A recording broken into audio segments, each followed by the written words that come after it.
Hello, good morning বন্ধুরা। কেমন আছো সবাই? আশা করছি সবাই খুব ভালো আছো। আজকের ওয়েদারটা ব্যাঙ্গালোরের খুব সুন্দর।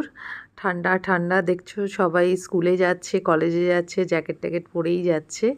আর আমরা এখন যাচ্ছি জিমে। সঙ্গে আমার একটা বন্ধুও আছে, সেও যাচ্ছে। তো খুব ভাল লাগছে ওয়েদারটা, এত ঠান্ডা, বেশ মিষ্টি একটা ওয়েদার। তবে জিমে আমরা যখন যাই তখন সেরকম কিছু পুলোভার-টুলোভার পরে যাই না, কারণ ওখানে ভীষণ সোয়েটিং হয়।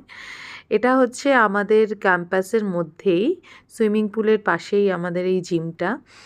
আর এসেই না মনটা একদম ভালো হয়ে যায়।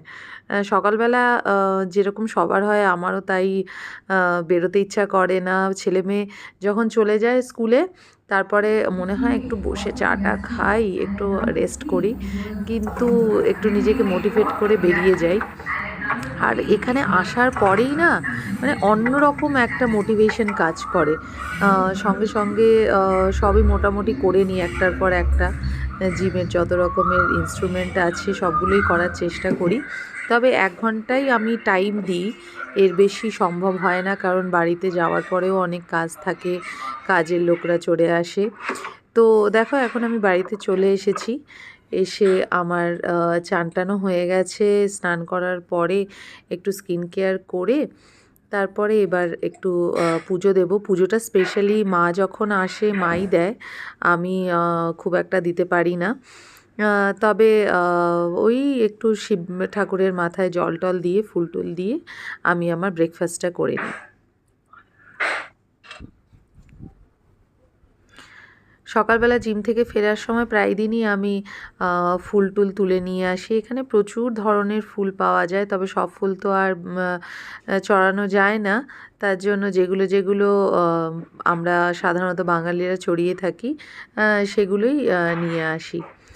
আর আমার তো স্নান-টান হয়ে গেছে। একটু চুলটা জাস্ট পুছে এবার চলে যাব ব্রেকফাস্ট করতে। আজকে একটু আসলে লেট হয়ে গেছে। অন্যদিন আমি একটু তাড়াতাড়ি চলে আসি। 9:30টার মধ্যে মোটামুটি আমি চলে আসি। কিন্তু আজকে লেট করেই গেছি, বললাম না আজকে সোমবার। আর একদম ভাল লাগছিল না যে যাবো বলে, মনে হচ্ছিল একটু রেস্ট করি। কিন্তু তারপরে চলে গেলাম। এই করতে, করতেই যাবো কি যাবো না করতে, করতেই লেট হয়ে গেছিল। আর এখানে আমি রান্নাঘরে চলে এসেছি। দেখো মা এখানে চিলাটা করেই রেখেছে। সকালবেলা এটাই আমি বাচ্চাদের টিফিন দিয়েছি। মা এখানে আমার জন্য গরম, গরম ভেজে রেখেছে আর নিজে খেয়ে নিয়েছে। আমার অপেক্ষা আর করেনি, কারণ বললাম আমার এমনিতে ভীষণ লেট হয়ে গেছে। আর মা এখানে জিজ্ঞেস করছে ক পিস মাছ হবে। আসলে মা এখন সেরকম খুব একটা মাছ-টাছ খেতে পছন্দ করে না। আমিষটা একটু অ্যাভয়েডই করে। তো কিন্তু রান্না মা করে দেয়। আসলে মা থাকলে মায়ের হাতের রান্নাটা খেতেই আমি বেশি প্রেফার করি। ভালোও লাগে আর কি, নিজেরও একটু রেস্ট হয়ে যায়।